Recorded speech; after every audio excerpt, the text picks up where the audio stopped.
in the wardrobe," hissed Harry, stuffing Dobby in, shutting the door, and flinging himself onto the bed just as the door-handle turned. "What the devil are you doing?" said Uncle Vernon through gritted teeth, his face horribly close to Harry's. "You've just ruined the punchline of my Japanese golfer joke. One more sound, and you'll wish you'd never been born, boy." He stomped flat-footed from the room. Shaking, Harry let Dobby out of the wardrobe. "See what it's like here," he said. "See why I've got to go back to Hogwarts. It's the only place I've got, well, I think I've got, friends." "Friends who don't even write to Harry Potter?" said Dobby slyly. "I expect they've just been—" "Hang on," said Harry, frowning. "How do you know my friends haven't been writing to me?" Dobby shuffled his feet. "Harry Potter mustn't be angry with Dobby. Dobby did it for the best." "Have you been stopping my letters?" "Dobby has them here, sir," said the elf. Stepping nimbly out of Harry's reach, he pulled a thick wad of envelopes from the inside of the pillow-case he was wearing. Harry could make out Hermione's neat writing, Ron's untidy scrawl, and even a scribble that looked as though it was from the Hogwarts gamekeeper, Hagrid. Dobby blinked anxiously up at Harry. "Harry Potter mustn't be angry. Dobby hoped. If Harry Potter thought his friends had forgotten him, Harry Potter might not want to go back to school, sir." Harry wasn't listening. He made a grab for the letters, but Dobby jumped out of reach. "Harry Potter will have them, sir, if he gives Dobby his word that he will not return to Hogwarts." "Ah, sir, this is a danger you must not face. Say you won't go back, sir." "No," said Harry angrily. "Give me my friend's letters." "Then Harry Potter leaves Dobby no choice," said the elf sadly. Before Harry could move, Dobby had darted to the bedroom door, pulled it open, and sprinted down the stairs. Mouth dry, stomach lurching, Harry sprang after him, trying not to make a sound. He jumped the last 6 stairs, landing cat-like on the hall carpet, looking around for Dobby. From the dining-room he heard Uncle Vernon saying, "Tell Petunia that very funny story about those American plumbers, Mr. Mason. She's been dying to hear." Harry ran up the hall into the kitchen and felt his stomach disappear. Aunt Petunia's masterpiece of a pudding, the mountain of cream and sugared violets, was floating up near the ceiling. On top of a cupboard in the corner crouched Dobby. "No," croaked Harry. "Please, they'll kill me." "Harry Potter must say he's not going back to school." "Dobby, please." "Say it, sir." "I can't." Dobby gave him a tragic look. "Then Dobby must do it, sir, for Harry Potter's own good." The pudding fell to the floor with a heart-stopping crash. Cream splattered the windows and walls as the dish shattered. With a crack like a whip, Dobby vanished. There were screams from the dining-room, and Uncle Vernon burst into the kitchen to find Harry, rigid with shock, covered from head to foot in Aunt Petunia's pudding. At first it looked as though Uncle Vernon would manage to gloss the whole thing over. "Just our nephew, very disturbed. Meeting strangers upsets him, so we kept him upstairs." He shooed the shocked Masons back into the dining-room, promised Harry he would flay him to within an inch of his life when the Masons had left, and handed him a mop.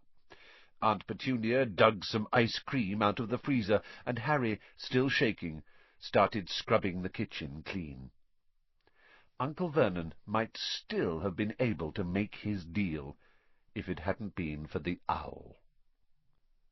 Aunt Petunia was just handing round a box of after-dinner mints when a huge barn owl swooped through the dining-room window, dropped a letter on Mrs. Mason's head, and swooped out again. Mrs. Mason screamed like a banshee and ran from the house, shouting about lunatics. Mr. Mason stayed just long enough to tell the Dursleys that his wife was mortally afraid of birds of all shapes and sizes, and to ask whether this was their idea of a joke. Harry stood in the kitchen, clutching the mop for support, as Uncle Vernon advanced on him, a demonic glint in his tiny eyes. "Read it," he hissed evilly, brandishing the letter the owl had delivered. "Go on, read it." Harry took it. It did not contain birthday greetings. "Dear Mr. Potter, we have received intelligence that a hover charm was used at your place of residence this evening at 12 minutes past 9. As you know, underage wizards are not permitted to perform spells outside school, and further spell work on your part may lead to expulsion from said school. Decree for the Reasonable Restriction of Underage Sorcery, 1875, paragraph C. We would also ask you to remember that any magical activity which risks notice by members of the non-magical community, Muggles, is a serious offence under Section 13 of the International Confederation of Warlocks Statute of Secrecy. Enjoy your holidays. Yours sincerely, Mafalda Hopkirk, Improper Use of Magic Office, Ministry of Magic." Harry looked up from the letter and gulped. "You didn't tell us you weren't allowed to use magic outside school," said Uncle Vernon, a mad gleam dancing in his eyes. "Forgot to mention it. Slipped your mind, I dare say." He was bearing down on Harry like a great bulldog, all his teeth bared. "Well, I've got news for you, boy. I'm locking you up. You're never going back to that school, never. And if you try and magic yourself out, they'll expel you." And laughing like a maniac, he dragged Harry back upstairs. Uncle Vernon was as bad as his word. The following morning he paid a man to fit bars on Harry's window. He himself fitted the cat flap in the bedroom door, so that small amounts of food could be pushed inside 3 times a day. They let Harry out to use the bathroom morning and evening. Otherwise he was locked in his room around the clock. 3 days later, the Dursleys were showing no sign of relenting, and Harry couldn't see any way out of his situation. He lay on his bed, watching the sun sinking behind the bars on the window, and wondered miserably what was going to happen to him. What was the good of magicking himself out of his room if Hogwarts would expel him for doing it? Yet life at Privet Drive had reached an all-time low. Now the Dursleys knew they weren't going to wake up as fruit bats. He had lost his only weapon. Dobby might have saved Harry from horrible happenings at Hogwarts, but the way things were going, he'd probably starve to death anyway. The cat flap rattled, and Aunt Petunia's hand appeared, pushing a bowl of tinned soup into the room. Harry, whose insides were aching with hunger, jumped off his bed and seized it. The soup was stone cold, but he drank half of it in one gulp. Then he crossed the room to Hedwig's cage, and tipped the soggy vegetables at the bottom of the bowl into her empty food tray. She ruffled her feathers, and gave him a look of deep disgust. "It's no good turning your beak up at it. That's all we've got," said Harry grimly. He put the empty bowl back on the floor next to the cat flap, and lay back down on the bed, somehow even hungrier than he had been before the soup. Supposing he was still alive in another 4 weeks, what would happen if he didn't turn up at Hogwarts? Would someone be sent to see why he hadn't come back? Would they be able to make the Dursleys let him go? The room was growing dark. Exhausted, stomach rumbling, mind spinning over the same unanswerable questions, Harry fell into an uneasy sleep.